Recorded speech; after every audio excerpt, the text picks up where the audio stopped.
चौकटीच्या बाहेर जाऊन काही करणार, तर अशा वेळेस आवश्यक संख्याबळ नसताना विजयाची खात्री कशी वाटते?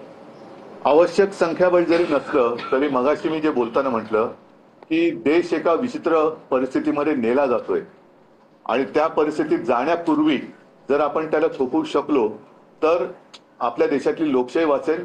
आणि साहजिकच आहे, साधारणतः 100-150 वर्षानंतर गुलामगिरीतून जी आपली मुक्तता झाली त्या गुलामगिरीकडे पुन्हा देश जाणार नाही. म्हणून मला असं वाटतं की संख्याबळ जर का बघितलं तर नुसत्या संख्याबळावरती निवडणूक अवलंबून असती तर निवडणूक घेण्याचाच अर्थ नाहीये.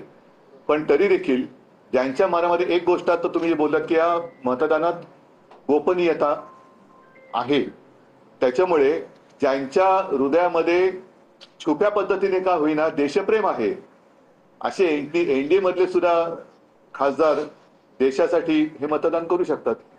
त्यांच्या देशामध्ये करायची ते खुलकर वो बात नहीं कर सकते, लेकिन दिल में देश के लिए प्यार है, अशी लोक देशासाठी म्हणून मतदान करू शकतील.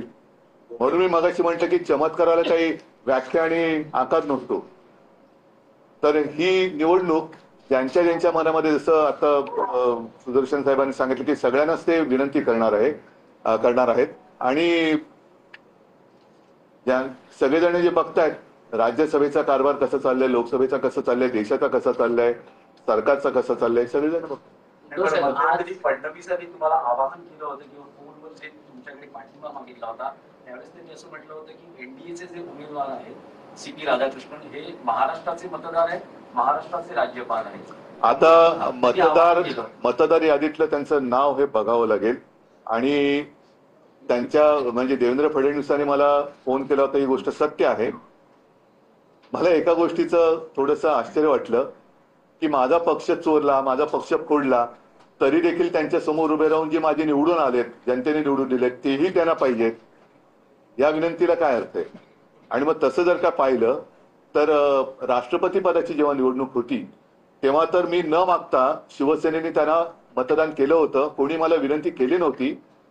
निवडून आल्यानंतर सुद्धा कोणी मला, माझी अपेक्षा नव्हती धन्यवाद सांगायला, पण एक कर्टसी ज्याला म्हणतो, फोन काय आलेला नव्हता.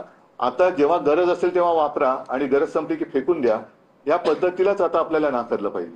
गुप्त मतदान आजचं मतदान आहे, चमत्कार होईल, मला आशा आहे.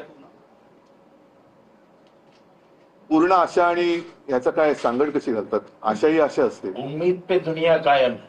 सर आज संपूर्ण मुंबई ठीक आहे, मला असं वाटतं नंतर बोलतोय.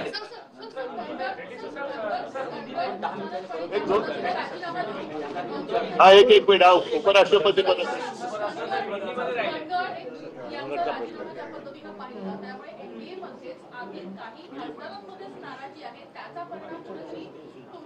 मी बघा, असं आहे, वेळ जाण्यापूर्वी जर का कोणी हालचाल केली तर त्याला एक महत्व असतं. वेळ गेल्यानंतर अरे आपण त्यावेळेला हे केलं असतं तर बरं झालं असतं, या नंतरच्या पश्चातापाला काही अर्थ नसतो. म्हणून मला असं वाटतं की आता ती वेळ आलेली आहे. उपराष्ट्रपती अचानक राजीनामा देतात तब्येतीचं कारण सांगून, त्याच्यानंतर ते गायब होतात. ते कुठे आहेत, काय आहेत, कोणालाच माहिती नाहीये, त्यांच्याबद्दल कोण माहिती देत नाहीये. हे सगळंच एक गूढ वातावरण आपल्या देशात तयार होतंय. सर, जैसे आपने कहा कि जो जुडिशरी है वो इलेक्शन का हिस्सा बन रही है, ये देश के विकास के लिए, डेमोक्रेसी को मैंने कब कहा जुडिशरी? आपने कहा सर कि जो देश की डेमोक्रेसी को पसंद करते हैं, उनको स्ट्रेंथन करना चाहते हैं, वो चुनाव में आ रहे हैं. रेड्डी सर एक अच्छी पोजीशन पे रह चुके हैं, सुप्रीम कोर्ट पे रह चुके हैं, लेकिन जितेन जैन एक शख्स है जो कि 23rd law commission K of India K member है.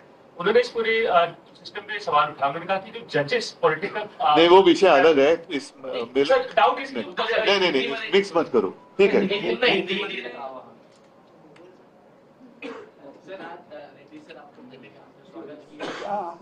क्या पूछना चाह रहे हो? नहीं, वो जो बात मैंने मराठी में की वो हिंदी में चाहते हैं.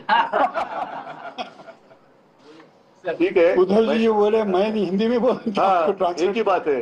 ये अच्छी बात है. ठीक है. रेड्डी साहब अभी आए हैं और आप सभी को पता है देश के लिए आने वाला चुनाव महत्वपूर्ण है, क्योंकि उपराष्ट्रपति मतलब एक गरिमा होती है उस पद की. उस गरिमा कायम रखने के लिए योग्य व्यक्ति वहां होनी चाहिए. और हम सारे लोग देख रहे हैं कि हमारे जो पूर्व उपराष्ट्रपति थे, अचानक क्या हुआ उन्होंने इस्तीफा दिया, तबीयत ठीक नहीं कहीं कहा और लापता हो गए। एक टीवी पे सीरियल थी, कहाँ गए वो लोग, तो वैसे वो कहाँ गए हमारे उपराष्ट्रपति जी।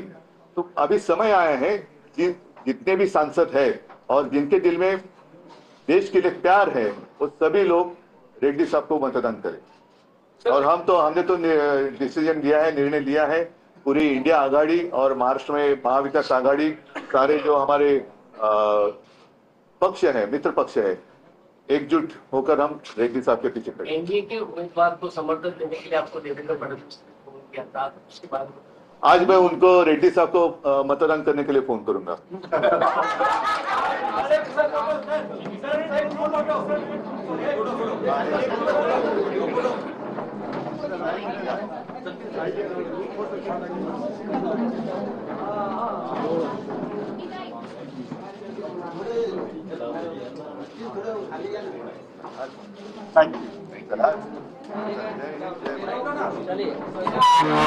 आता परत काय बोलायचं?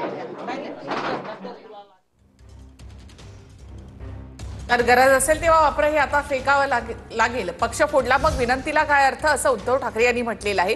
रेड्डींना मतदान करा म्हणून मी आता फडणवीसांना फोन करणार, असं उद्धव ठाकरे यांनी म्हटलंय। प्रकृती ठीक नाही असं सांगत माजी उपराष्ट्रपतींना आता कुठे आहेत ते माहित नाही, रेड्डींना मतदान करा म्हणून मी आता फडणवीसांना फोन करणार आहे, असं देखील ठाकरे यांनी म्हटलेलं आहे। देश एका विचित्र परिस्थितीमधून जात आहे आणि त्यामुळे बी सुदर्शन रेड्डी यांनाच मतदान करा, असं उद्धव ठाकरे यांनी म्हटलेलं आहे।